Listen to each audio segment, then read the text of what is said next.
Selamat malam semuanya.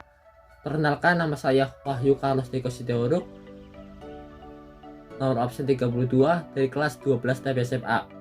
Di sini saya akan menyampaikan materi tentang dinamika negara Republik Indonesia periode 11 Maret 1966 sampai 21 Mei 1998 dalam masa Orde Baru.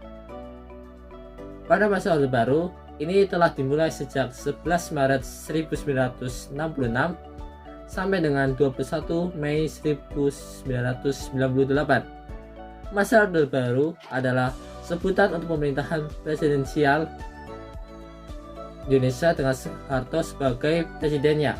Presiden Soekarno sudah tidak lagi menjadi presiden Indonesia sejak tahun 1966 yang menandakan berakhirnya masa Orde Lama dan digantikan oleh kekuatan baru yang dikenal dengan sebutan Orde Baru di bawah pimpinan Presiden Soeharto. Masa jabatan Presiden Soeharto sebagai presiden kedua Indonesia dikenal sebagai Orde Baru.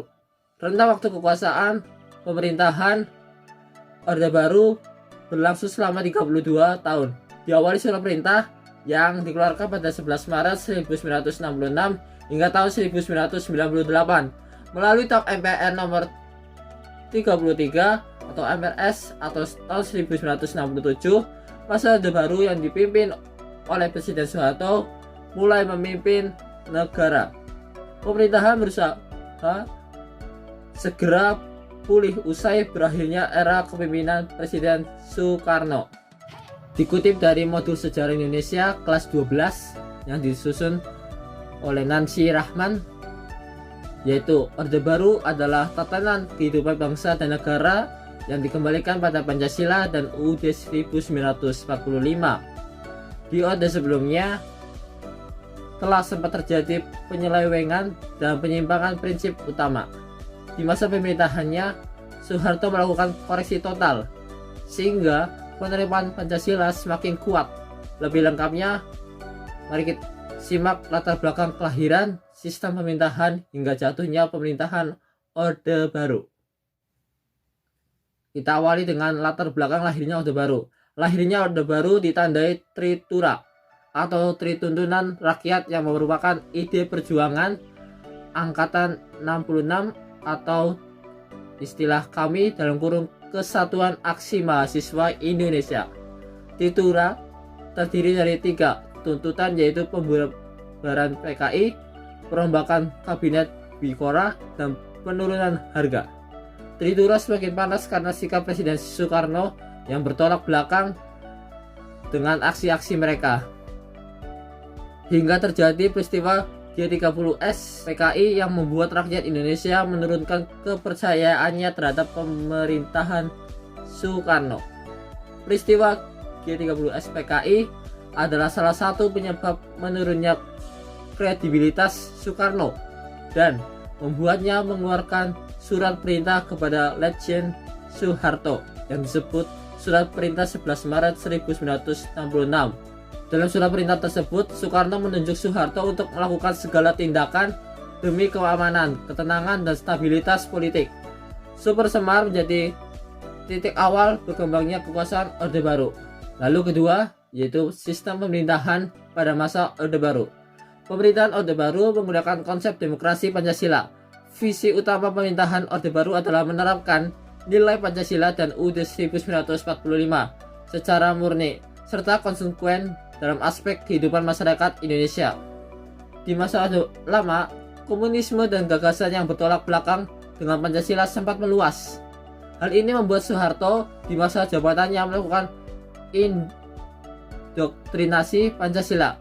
Beberapa metode indoktrinasi yang dilakukannya yaitu menerapkan pengajaran P4 atau pelaksanaan pedoman penghayatan dan pengalaman Pancasila di sekolah.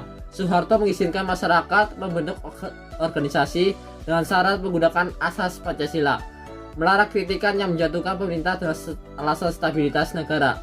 Sistem pemerintahan pada masa Orde Baru adalah presidensial dengan bentuk pemerintahan Republik dan UUD 1945 sebagai dasar konstitusi yang berlaku. Dalam periode masa Orde Baru terjadi banyak perubahan-perubahan politik dan ekonomi. Ekonomi Indonesia berkembang pesat walaupun dibarengi dengan praktik korupsi yang merajalela. Lewat beberapa kebijakannya, politik dan ekonomi negara juga semakin kuat. Namun kondisi ini menurun ketika di tahun 1997 saat terjadi krisis moneter. Krisis inilah yang membuat pemerintahan yang kehilangan kepercayaan rakyat sehingga Soeharto sebagai presiden mengundurkan diri pada tanggal 21 Mei 1998 yang mengakhiri kekuasaan Orde Baru. Lalu yang ketiga, penyebab jatuhnya pemerintahan Orde Baru. Meski selama masa tersebut perekonomian Indonesia melaju pesat dalam pembangunan infrastruktur yang merata untuk masyarakat, namun perkembangan tersebut diikuti dengan praktik korupsi, dan nepotisme. Hal ini menyebabkan kurangnya kepercayaan terhadap Presiden Soeharto dan memicu aksi demo mahasiswa dan masyarakat umum.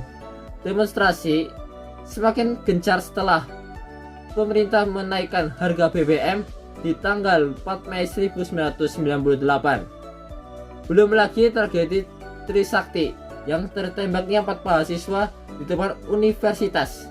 Trisakti yang semakin mendorong masyarakat menentang kebijakan pemerintah. Tahun 1997 sampai 1998 merupakan periode Orde Baru menjadi masa kelam bagi rakyat Indonesia. Perekonomian yang tadinya melesat langsung mengalami penurunan disusul dengan berakhirnya rezim Orde Baru. Besarnya gelombang demonstrasi di berbagai daerah membuat Presiden Soeharto mundur pada 21 Mei 1998. Setelah 3 dasawarsa lebih menjabat, Orde Baru ambruk akibat krisis ekonomi yang melanda negeri sejak tahun 1967. Sekian materi yang dapat saya sampaikan. Apabila ada kesalahan, saya mohon maaf. Terima kasih.